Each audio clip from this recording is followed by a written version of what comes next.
பத்துப்பஹாட்டில் உள்ள தனது வளர்ப்பு மகளான 13 வயது மாணவியை மானபங்கப்படுத்தியது மற்றும் கற்பழிக்க முயன்றதாக இந்தோனேசிய ஆடவன் ஒருவன் மீது குற்றம் சாட்டப்பட்டது.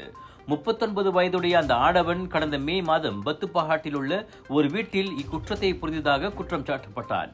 கடந்த மே மாதம் 27ஆம் தேதி நண்பகல் 12:30 மணி அளவில் அந்த மாணவியை மானபங்கம் செய்ததாக மூவார் செஷன்ஸ் நீதிமன்ற நீதிபதி இர்வான் ஸ்வைன்பார்ன் முன்னிலையில் குற்றம் சாட்டப்பட்டான்.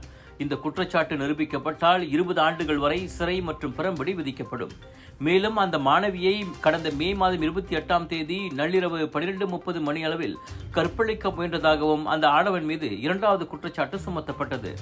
இந்த குற்றச்சாட்டு நிரூபிக்கப்பட்டால் அந்த நபருக்கு கூடியபட்சம் 15 ஆண்டுகள் சிறை மற்றும் 10க்கும் குறைவான பிறம்படிகள் விதிக்கப்படலாம்.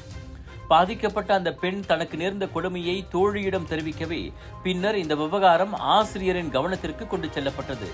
அதனைத் தொடர்ந்து அப்பெண்ணின் தாய் இது குறித்து பத்துப்பஹாட் மாவட்ட போலீஸ் நிலையத்தில் ஜூன் 13ஆம் தேதி புகார் செய்தார்.